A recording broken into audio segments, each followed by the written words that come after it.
Meneja wa habari na mawasiliano ya klabu ya Simba Ahmed Ally amesema kuwa taarifa za mechi ya marudiano ya fainali walipokea wakiwa nchini Morocco. Akizungumza katika mkutano na waandishi wa habari leo Mei 2025, Ahmed Ally amesema licha ya klabu hiyo kushirikiana na shirikisho la mpira wa miguu Tanzania TFF kuishawishi CAF kuhamishia mchezo huo kwenye uwanja wa Benjamin Mkapa, juhudi hizo hazikufanikiwa.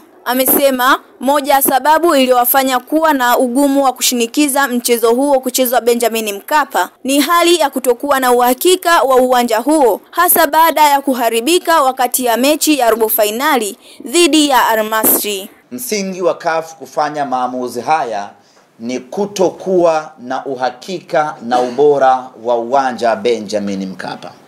CAF bado wanayo kumbukumbu ya namna ambavyo uwanja Benjamin Mkapa uliharibika kwenye mechi ya robo finali dhidi ya Al Masry kwenye hatua ya robo finali.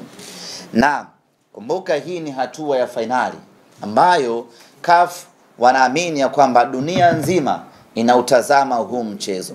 Kwa hiyo hawataki kuchukua riski ya kuipeleka mechi Benjamin Mkapa alafu yakatokea kama yalotokea kwenye mechi ya robo finali.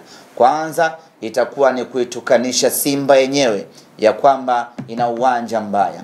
Pili ni kuitukanisha Tanzania ya kwamba ina uwanja mbaya. Tatu ni kuitukanisha Afrika yenyewe na mpira wake ya kwamba mechi kubwa ya finali imechezwa kwenye uwanja mbaya.